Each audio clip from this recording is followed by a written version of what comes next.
Hello mga miss! So, good morning, good morning, good morning. So, kailangan ko magligpit-ligpit ng mga kalat at lahat ng mga damit nasa kama. So, kailangan ko maglinis this day kasi parang hindi ko na kayang maatim yung dumi dito sa bahay. So, ayan, konting linis-linis lang. At isusunod ko dyan ay ang aking mga damit. Ilalagay ko sa lagayan para ilang buwan na itong nakastock dito. Hindi ko pa rin magawa sa sobrang busy, sa daming ginagawa. So wala na talaga akong time. So now is the time na ayusin ko ang mga damit. Ilagay ko sa mga lagayan niya para maganda naman sa akin paningin. At ewan ko ba, parang nadudumihan na ako. Nakakalat lahat ang mga damit sa higaan. So ayan, konting-konting ayos lang para maging malinis naman tignan. At sobrang kalat talaga niya dito at ang daming pinggan na nakakalat. So I need to baba talaga yan. At isunod natin yung CR. Oh my God, nakakahiya. Nakita niyo yung CR. So yun, hindi talaga ako naglilinis ng CR araw-araw.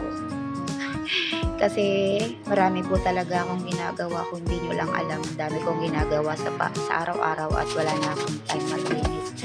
So ayan, maglinis ako ng CR kada 2 araw. Hindi talaga araw-araw. So ayan, talagang sobrang nako.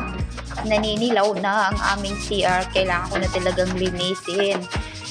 So marami pa po talaga akong gagawin. Punta pa ako sa shop para magbukas. At of course, magbenta ng mga damit. At kailangan ko din mag-stream kasi marami na ang naghihintay sa akin sa stream para magbenta. So ayan, gusto ko lang itong tanggalin kasi talagang sobrang naninilaw na siya dito. Sabi nga nila ganda ng CR pero ang dumi naman. So it's time to clean na talaga. Hindi ko na kaya. So 2 araw lang yan, ganun kadumi yung CR. Pag hindi mo nilinisan sa talaga siya araw-araw, talagang dumudumi talaga siya. So tapusin ko lang to, maglinis ng CR, and then after that I just wanna do an exercise ako ng ilang minuto para naman mawala yung mga taba-taba ko sa katawan.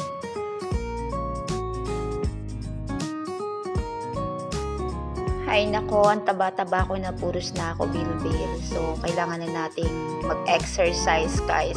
Kahit 5 minutes or 10 minutes lang, basta makapag-exercise tayo para naman mawala yung ating mantika sa ating katawan. So, ayan na nga po, konting exercise, and then I'm going to work now. So, ayan na, dito na ako sa aking shop. So, kailangan ko na talaga siyang magtrabaho kasi maraming order sa akin, tapos ayaw nilang ipadala ko sa kanila na hindi nila nakikita like sa online. So, I try to do stream para mapakita ko sa kanila kung gaano kalaki, kung anong texture ng tela. So, yun po yung gusto ng ibang mga buyers. So, yun ang ginagawa ko. Live stream muna ako. Tanungin nila ako, mag-live stream ka para makita namin yung ibang items mo. And then, kumukuha po sila ng maramihan. So, I really appreciate sa mga buyer na talagang sumusuporta sa akin like every day. So, thank you so much, ma'am and sir. I appreciate that. So, ito na nga po. So, thank you kasi bawat live stream ko talaga siya, as in talagang nababawasan lahat ng stock ko. So I really appreciate from the bottom of my heart, ma'am and sir, and thank you so much for helping me. Thank you so much. My screen, bebe. Had a long day.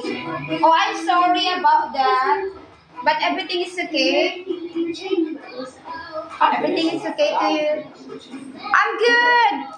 No, I just got home. My God, Jesus. That's all good. Did you do stream here? Did you do stream here?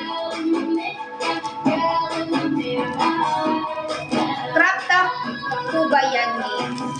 Alin, Mi? Marami akong mga pambata, Mi. Wait lang. lang.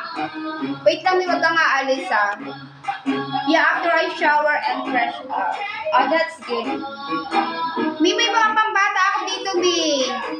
Wait lang, i-ano ko lang, flex ko lang siya. Lalagay ko lang, mag-add lang ako to product. Hi, Thomas. Thomas, can you please go to my TikTok? I wanna do stream. So, thank you so much, mga mi. Thank you so much sa mga nag-order sa akin, mga customer. So, I hit again. So, almost like 100 pieces of clothes. Ay, mahigit yata. Diba, ma? Yeah, mahigit. So, thank you so much po. So, always be kind po. At kung may mga gusto kayong gawin sa buhay nyo or may mga pangarap kayo, keep going, keep going. Ano man yan o ano man ang mangyari, malugi man kayo, keep going, keep going. Huwag kayong hihintong mangarap habang buhay ang tao. May pag-asa. So, keep going guys and thank you so much. So, bye-bye!